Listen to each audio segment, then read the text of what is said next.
Mantan Direktur Utama PSM Makassar, Munafri Arifuddin, terpilih sebagai Direktur PT Liga Indonesia Baru atau PT LIB.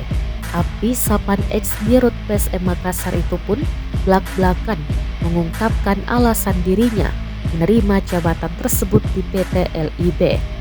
Meski menurutnya tentu akan menghadirkan berbagai komentar miring dari berbagai pecinta sepak bola tanah air, sebab PT LIB yang sejatinya operator Liga 1 dipimpin para pemilik klub termasuk dari PSM Makassar ini.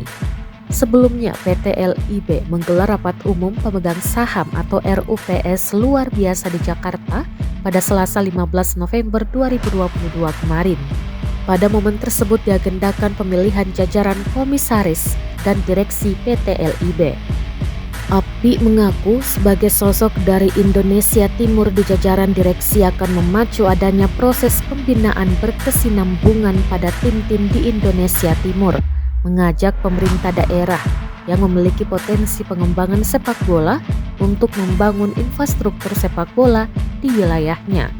Alumnus Fakultas Hukum Universitas Hasanuddin menyebut ini pertama kalinya dan sebuah kemajuan karena PT LIB diisi oleh orang dari klub.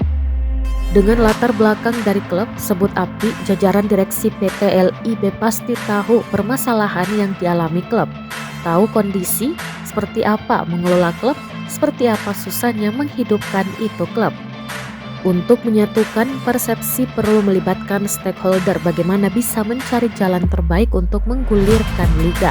Menurutnya hal ini diperlukan karena ekosistem sepak bola atau seluruh insan sepak bola banyak sekali sudah menderita akibat terhentinya liga. Bergulirnya liga kembali bukan berarti tidak berempati terhadap tragedi Kanjuruhan yang menewaskan 135 orang.